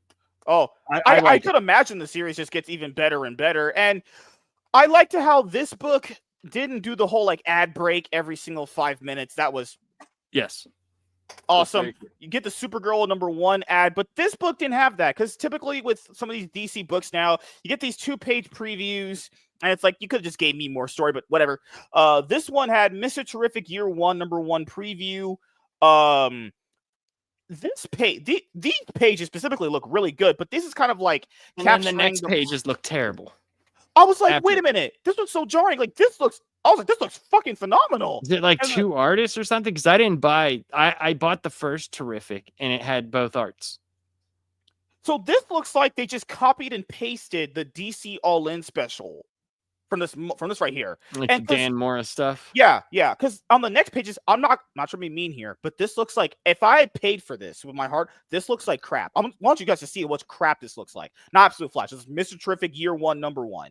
That is ugly. Compared to like everything else that we're getting in the Absolute, like even Martian Manhunter, you either like the art or you hate it, but at least it's consistent and looks the same throughout the whole book. You know what I'm saying? I thought the Martian Manhunter art looked better than this. Looked really bad. Yeah, it doesn't look good. The lines are scratchy, and like the coloring is faded out.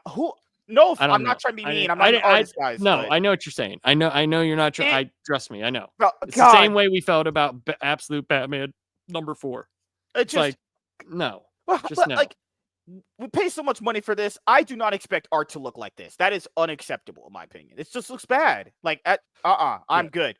But that was a 2-page preview, and you guys can always catch the best Batman No, no one watches that, guys. That's always something funny I like to bring up. The best Batman podcast, High Volume Batman. You can scan the QR code to listen to Jim Lee talk about Batman because he just doesn't want to draw anymore because he's filthy rich and old. So So okay, so I wanted to go over before we stop the Hush Volume 2. Before we go into that, Yes. anything you want to say else about this book before we head to the No, review? man, I dig it. And I on the cover of number 4, you get like, another really good cover. Like the Oh way god. that it's drawn, like he stands out while everybody else, even though they're in the forefront, they don't stand out like him. It's a great book, man. Like I like it a lot. I like Yeah, it a lot. definitely one of my favorite reads whenever we do this. It's not moving along the absolute story, but there are hints in, I think it's this next book. It's either this or 5. I think it is 4, because like the Omega Men that are in Absolute Superman, Yes. there's like spray painted walls and stuff that say the Omega Men. So we know that shit's going down. So the further he gets away from where he is, he's going to end up somewhere that's either, Gotham or, Kansas, where fucking Superman is. If he And does that, if we're not in Absolute Kansas anymore. Superman is, for a book that started off the way it is, Absolute Superman is fucking awesome. We do have to get back to that. I want It to get is back to very, doing that. very good, man. I want us Like to get back to reading and reviewing it. It was a rough, where it but is now, man. God damn, dude. I just read 10. It's brutal. It is one of the most brutal books, dude. Ra's al Ghul in that book is just a psycho. He's a fucking psycho. But overall for me, definitely one of my favorite comic books to read and review when we do these things. Definitely one of my favorite books to, read whenever we do this because it is so fun. It's so energetic. And the ending of that pace is kind of tied it all together when you're going through this like chaotic arc of him feeling all these emotions based off what happened, based off his life in general. It's like, oh, goodness gracious. Well, just that. And you find like it's almost like a buddy cop movie where two things you don't expect to go together do. And like when he touched Grodd and they had their ET moment, it was like he found someone that, while not human, but had gone through the same things. Yeah. You could relate to him. Mm-hmm. And they've like instantly, when he was just like Grodd and Wally, Wally and Grodd, you were like, okay, I want to see this. And that I thought was good. I liked it. Yeah. Awesome book. Definitely recommend for anyone that is a person hasn't read any Flash comics at all or any Flash comic book runs. I would definitely start with this. All you need to know is just Wally as a name and you're good to go. Yeah, and if you want that type of thing, it's not if you're looking for classic Flash, it's not going to be that. But it is, because we got Tom King for that. Heroes in Crisis. No. Oh God. No, I hated that so much. I love me some Joshua Williamson, but at the end of his Flash, do you remember? It was like, Thawne, I know you did all these bad things to me, but I forgive you. You guys know there's a list of the horrible things Thawne has ever did to this kid, and the fact it's everything. Yeah, and just Barry forgiving him. I get it. He murdered his mom. Yeah, he set everything in motion. I mean, he had to, because if he wouldn't have become the Flash, way back when Reverse Flash thing, he idolized, idolized Barry Allen. And it was like, you read some of that old stuff and you're like, oh, damn. Like, I remember that's been going on for so long. I remember I'd read a little bit of Flash of year 1 and the fucked up things Reverse Flash did to that guy. I'm like thinking like, oh yeah, dude. He pushed him down the stairs and broke his arm as a kid. He scared him under the bed, thinking there was monsters there. Mm-hmm. He tried to kill his first girlfriend. What a complete psycho! And I saw that, Barry. Why did you forgive this person? It was a thing that they took from you got to think, like, that's the thing though with superheroes. You have to rise above everything. You might not. You're right. You might not agree with it, but you have to forgive. Doesn't mean that they still don't pay. It just means that you're not, I'm forgiving you because you're not going to have that hanging over me. Yes. You no matter what you do, you're not going to be able to get me. Like, I think in forgiveness, like it's not absolving that person from what they did. It's more like that you don't get to have anything on me anymore. Yeah, it's like you don't. No longer Yeah. worrying about what you Mhm. did to me. And that's the way that I personally look at forgiveness. Like, I just say, I forgive you, but that doesn't mean like I'm going to be friends with you. That doesn't mean any of that shit. I still don't like you. Nowhere. We might have to love people, like it says, to love everyone. It don't say anywhere in the Bible that I gotta It like never you. said Like, liking. it doesn't It say just said nothing love about thy neighbor. It just not that yeah. they like you. Yeah.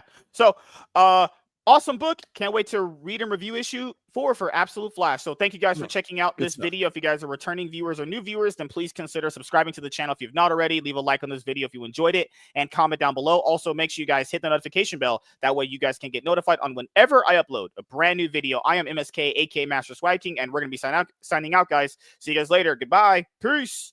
Now, before we go, you wanted to go over Batman Hush and what's going on Okay, really quickly. so Hush 2. Good Lord. Hush So 3. well, yeah, technically Hush 3 after Heart of Hush.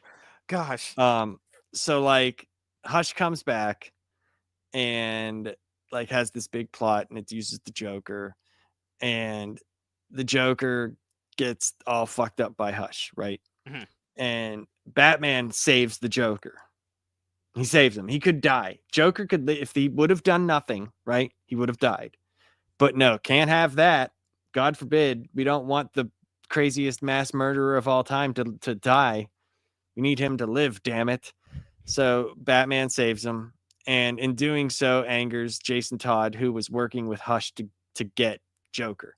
So Hush knew, like, if I do all this, then the Bat family will be at odds and blah blah blah and all this dumb shit, And so Bruce saves him and then goes after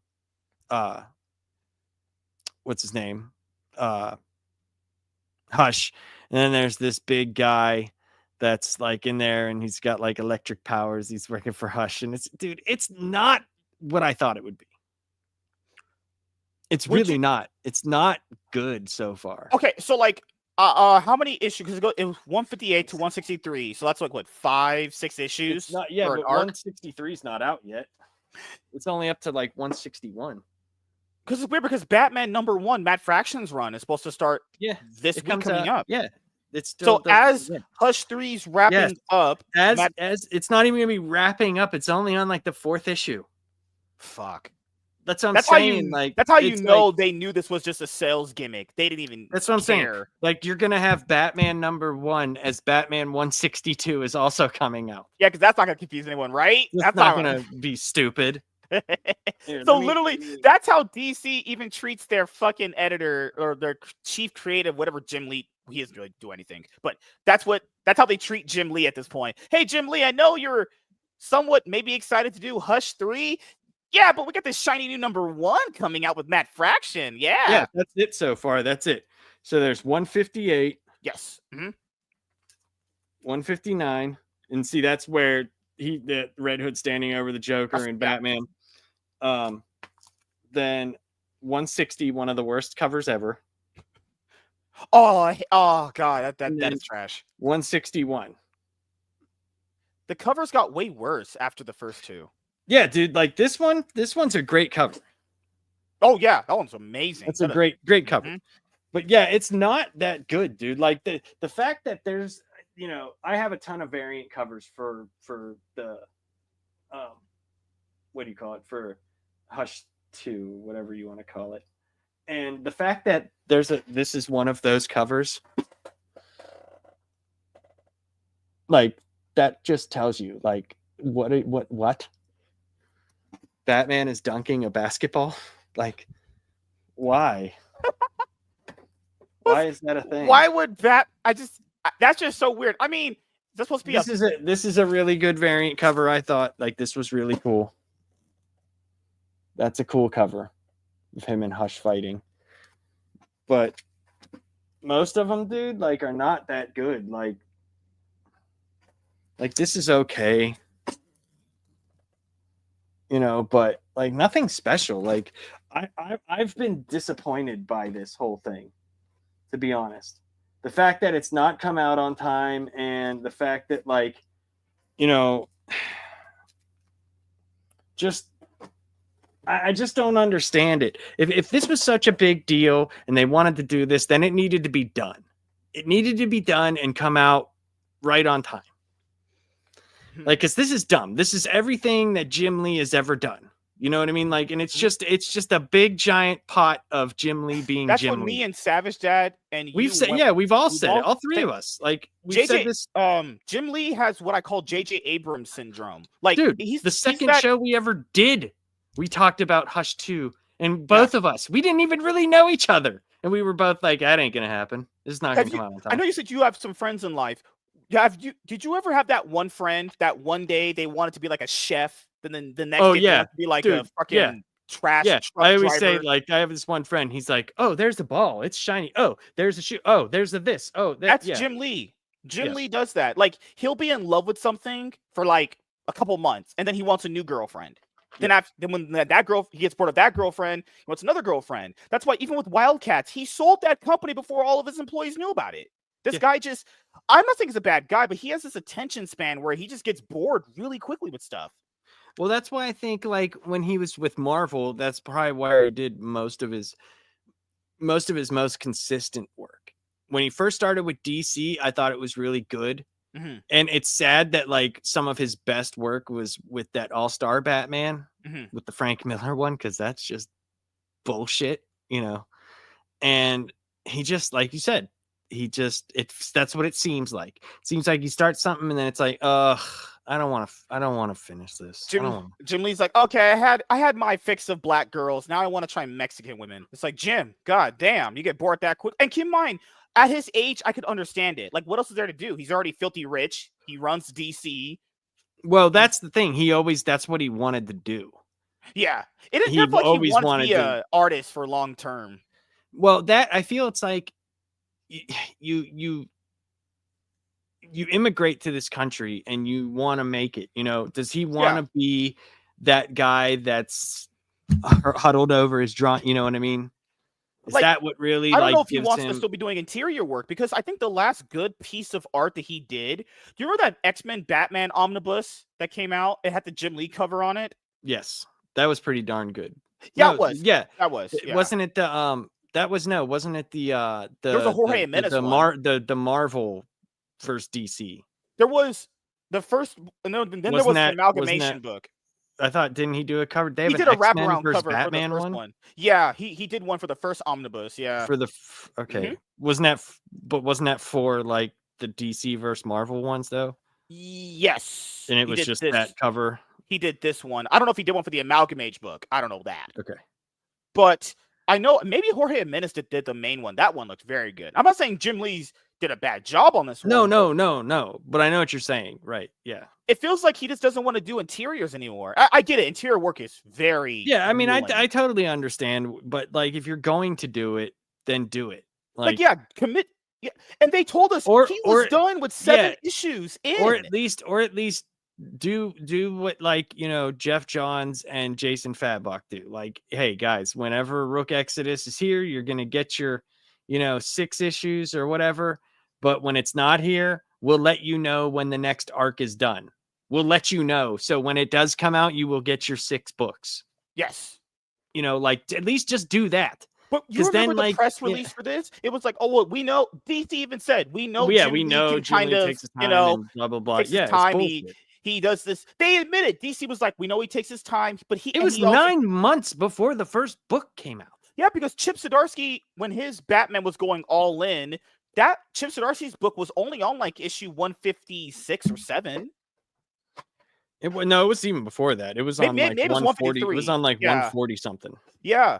So like DC even said he's got enough issues. He's got a lot of issues already done, and we just have to get the final. It's like, why lie? I just don't get it. When we all know his patterns, he gets bored really quickly. He what I swear the next story he's gonna do is something I don't even know what else he could do at this point. He's gonna revive something. Wildcats versus Batman, 5-issue series. You know, 2 issues in, 3-month break. Damn.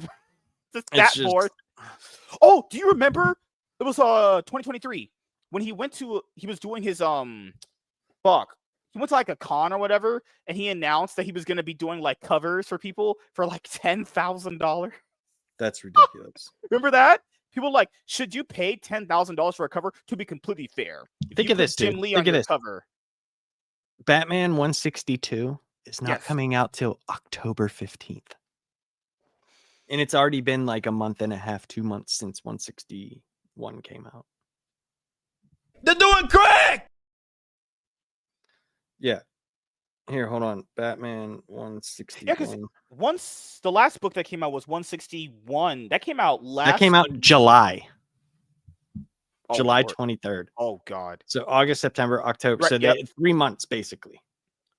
And this guy apparently got 5 issues And done that's in that's advance. 5. That's only the 5th issue. Yeah, we were told he got 5 issues done in advance because they know his tendencies and patterns to get bored quickly. It's like, bruh, if I don't understand it, he just does. They're that saying so this. much. You ready for this? They're saying this. This is ridiculous. They're saying that 162 is coming out October 15th and 163 is coming out October 29th. There's no way it's coming out 2 weeks later. How is that possible? Unless they just took this break and wanted it to be done. Jim just went on summer vacation or something. I guess. Good Lord. I like Jim. I do, but God damn it. I won't even say lazy. He just gets bored so quickly. He just isn't interested after like getting something done. He'll start something and then just kind of be like, I want to do like another book. It's like, yeah, and it's bro. only got 2 issues left. You know what I mean? Like, it's only got 2 issues left. If that's what they're doing, like, still that Matt Fraction's thing comes out in September. So, like, yeah, Matt Fraction's run starts this week coming up. I think I'm wrong. Yeah, it's either that or this next week after. Like, Yeah, I 'cause already I know- have it pre-ordered. Yeah, So, me too. like, Yeah, Batman #1's this week, September 3rd. Yep. yeah, Yep. and I also got the Immortal Batman. I thought that costume looked awesome. That costume does look pretty fucking cool. I thought will it give was him cool that. as hell, dude. I hope it's cool. I mean, it might not be, but who I cares? hope the book's good because that It's only costume was 6 cool issues. as hell. It's only 6. So I Yeah, mean, like, also DC Black it's- Label, so none yeah. main So continuity. that's why I'm saying hopefully it's cool because like nobody's gonna fuck with its Black Label. And Are you gonna get Spider-Man 94 #1? yeah, I'll get that. I'm getting that for sure. Yeah, that's a must buy. Yeah, the Spider-Man and Wolverine besides Ultimate Spider-Man's been the best. Oh, speaking of know, Absolute outside- Superman, since you like that a lot too, right? Absolute Superman #11 comes out this week. Absolute Green Lantern Yes. #6. Yes, there's a lot of stuff. There's some good stuff this week. I got 4 books to get. Yeah, I there's some have good a stuff here. lot. I have a lot of books to get. Good Lord. You buying your son Well- Teen Titans Go? No, I think I have right now in my. I started ordering from a place on eBay that the more comics I order, the less tax you pay. Like in shipping, they'll ship it all as one instead of like each one getting like $5 shipping. Which one is that? Right. I go to Mutant City Comics. That's on eBay? Yeah, and you can actually like what's great is they'll have little tabs up where you could be like, order this comics from this week coming up, order comics from this week coming up, order comics from this week coming up. And they come the next day, like if you get them early, they come on Thursday. Oh shit. Thank you. Yeah. I could It's buy from like, them. put it this way, like I got, I think 17 books from them and it cost $80. So like, that's not bad.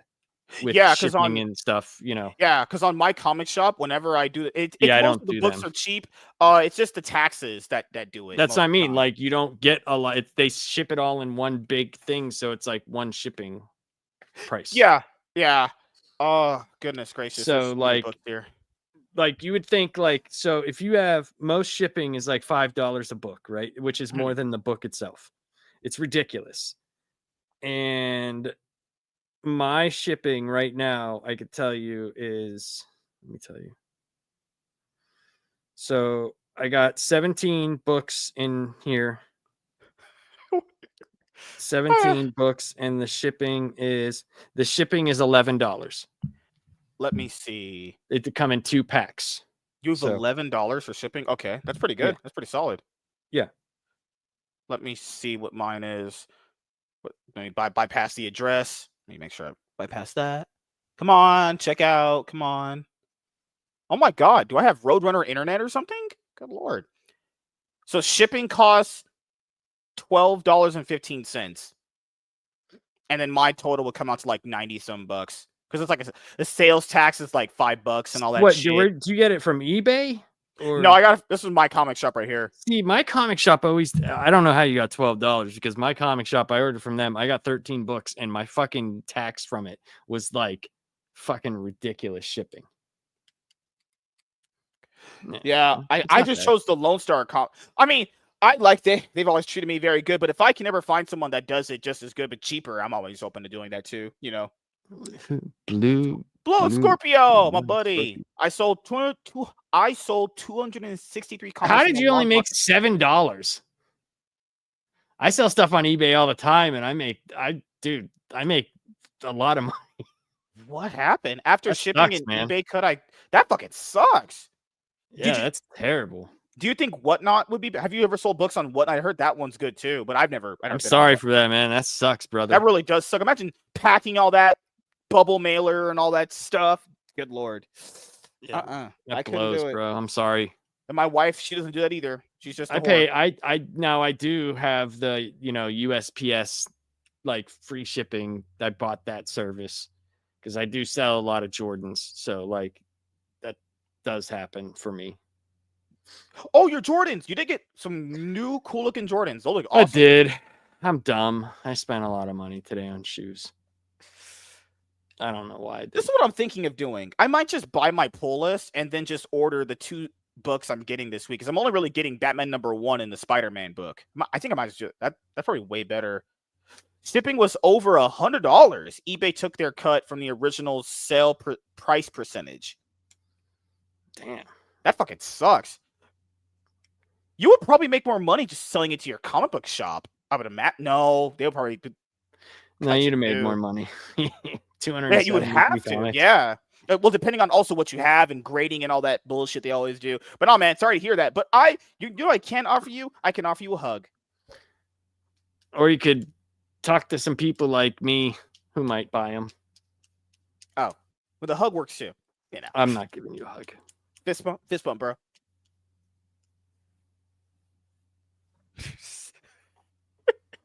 God, I'm gonna modernize you if it kills me. I'm gonna bring you up. I don't understand. Like, I don't need to be modernized. Like, I don't why would I want to be that? Like, I need Terminator laps. I need that arc.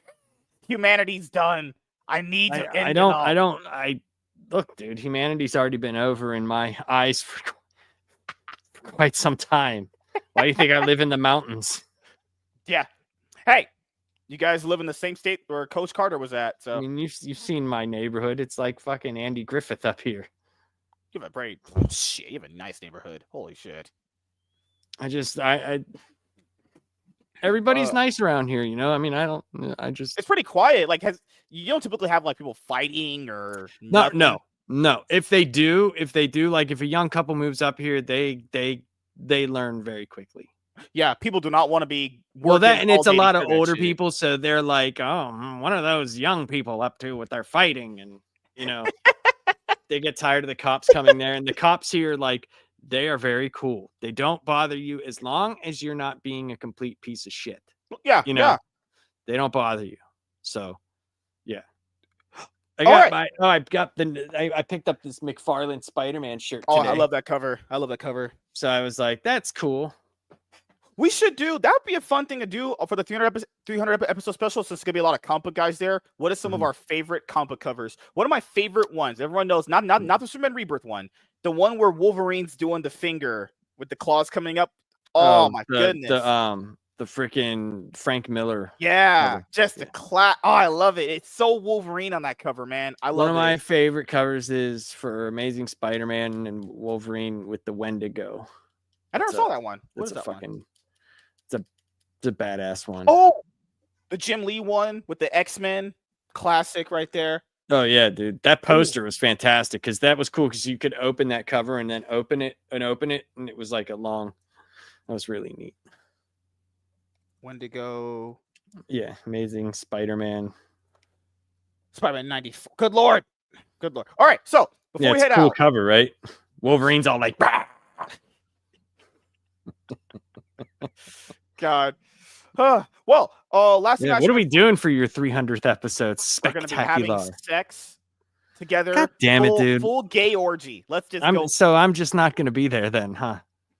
I'm just They're gonna be Savage Dad will be there. Warren won't because he's in the process moving. of So living I'll on his be own. there. Gray. How did your review go with Savage Dad, the Kyle Rayner Compendium? I watched. We did the first one. We didn't do the second one because I was at the pit game.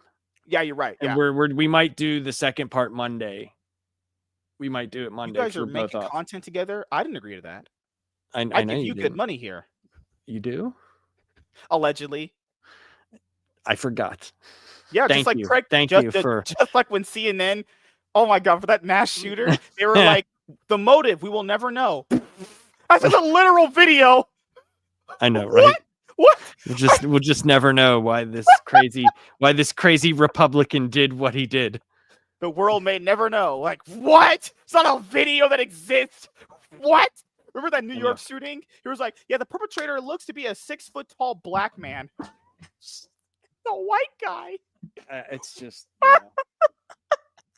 I can't. Media, this is why no one trusts them. This is why nobody trusts them. They're absolute clowns. Dude, after the Joe Rogan thing, they just got like disavowed by him. You know what I mean? Like that was terrible. They were like making up a whole bunch of shit, and they changed the video to make his skin look all terrible and weird, and like it was just like, dude, what are you doing?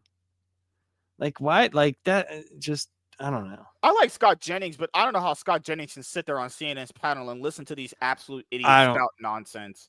I mean, there's a lot of people that you end up liking, regardless of what they, True. Yeah. Part they are. And then you wonder, how are you sitting there dealing? Like when you talk, you say things that make sense. Like, how are you sitting there with all these people that make absolutely no sense? Like, he was talking with these ladies, and they were like, yeah, pregnant people. Go up to a woman and say you're a pregnant person. She will punch you in the face. Pregnant women are scary. They have like super strength when they're pregnant. Well, the fact that like you say all this stuff and then you can't answer what a woman is, you know what I mean? Like it's bothersome nowadays. It's very bothersome. Like, and then when someone says, hey, can I identify? If a white person says, can I identify as being black? They say you can't do that because it doesn't make sense. It's like the lack of self-awareness is astonishing out of some of these people. It's like you can the light bulb is never going off. You can identify as a cat, but you can't identify as black. Oh no, can't do that. Identify as black. It's a little too much. Blue-eyed Scorpio says, I see the humor, and you might have to. Okay, there we go. You're good. Good. Read it because I don't have my glasses media on. Corruption, because it's so bonkers, because it is a massive problem. They prey on ignorance and know they convince a lot of idiots to think. No, you're 100% correct. Yeah, like it's there's still people that rely on being told as opposed to finding out. Like that's a huge thing. Like when you have to be told everything, and that's the same thing where I personally get so worked up sometimes about like movies and stuff. It's because especially superhero movies, to me those are like just a bonus. You know what I mean? Like because when that whole thing could collapse and I go whatever because I have this.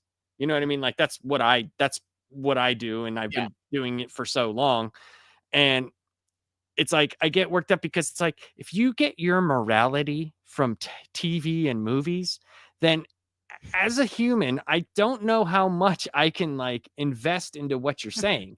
And he's making the same point because that sways opinion, just like media corruption, like he's saying, like, and I don't know. I have a problem with that. So instead of me going out there and like arguing with these, I just kind of like, I can easily turn someone off. Like they'll talk and then I'm just like in my head, I have like the Jeopardy thing, like do. And then I'm like, they're done talking. And then the birds, I can hear them. I'm like, oh shit, it's the world's happening again, So it's like, I don't know, man, media and people, you could tell they walk hand in hand, the stupidity. Cause you just go on X or Twitter, whatever you want to call it. And I mean, my God. It's like the worst of the worst there. There's some really cool people there, but there's also like the worst of the worst. My biggest problem with the media is because they're talking to so many impressionable young people that they don't know any better. And then since that's the only thing they see, that's what they believe. and then they just get radicalized and they get brainwashed by all that bullshit. It's crazy because we always hear these ratings are going down for all these multimedia places, but they're still having some influence somehow. Well, that's the thing. Like, their ratings might be going down, but like, there's people that, you know, look at those same resources online, or there's same people that read certain newspapers. You know, I mean, think of this, man. There's people that get like the Washington Post and they live in Florida. You know what I mean? Like, so it just depends on what type of thing you want. And also, it depends on how you were growing up, because even if you don't watch news, you still lean towards however you think. And if you're not willing to go outside and experience life for yourself, that's ridiculous. That's ridiculous. I had a dispatch woman at the Havoc HVAC company I worked for. She was in her early 60s. She wholeheartedly believed Kyle Rittenhouse opened fire on. Dude, same here. Like, this is my problem. Is like, you'll see something with your own eyes, and the media will tell you you didn't see that. That's how you know you can't trust these people. That's how you know you can't trust them. Like, they'll tell you that these crazy shooters were Trump supporters. Obviously not if he tried to murder him. Like, do people really believe the guy that tried to kill Trump was a Trump supporter? Like, that's crazy. Like, he obviously wasn't a Republican. He tried to murder the president. Like, I mean, it's whatever it is. You know, I mean, I'm not. I hate the media. I'm not insane. I'm not a very political person. Yeah. Like, only because, like, I personally don't like either regime right now. I just don't. That. Yep. Like, I thought Trump, his first first presidency, I thought he did a lot of good things, but this one, I just think he's off his fucking rocker. What happened to that guy? That guy that I saw in 2016 was an absolute monster. This guy, I don't understand some of the stuff he's doing. Especially like when I'm sitting there and I'm like seeing stuff that's happening before it happens. Like, you know, I'm getting executive order updates constantly, stuff like that. And I'm just going, dude, what are we doing here? Mm-hmm. What are we doing? And then like the claims that he makes, like, gas is down to $1.99. Look what I did. And I'm like, bro, I literally live in like one of the 3 states where gas is the least. And it's still like $2.90 or like 3 something. Like, come on, bro. Like, what are we talking about here? But when it all comes down and, you know, to it, it doesn't really matter, because the next election is where things are going to be whatever. Yeah, because the Trump era is over, because he can't. I mean, do third term. It might be. It's over, but that's not even, like, in my opinion, the big deal. But anyway, I want to go to bed. Yeah. Anything you have planned coming up that you would like to let the audience know about? Yeah, I'm finally releasing some videos. I've been holding them back for so long because I've been busy, and I'm going to be releasing them. So enjoy them or not, I don't care. And next week, I'll put up the episode soon and let you guys know what we're going to be doing a comic book review on. Big 300th episode spectacular. Oh, my goodness. And we're going to be all dudes, butt naked, with each other. So, well, you lost me there, but good Lord. So thank you guys for checking out this episode of the MSK Show, and we will see you guys in the next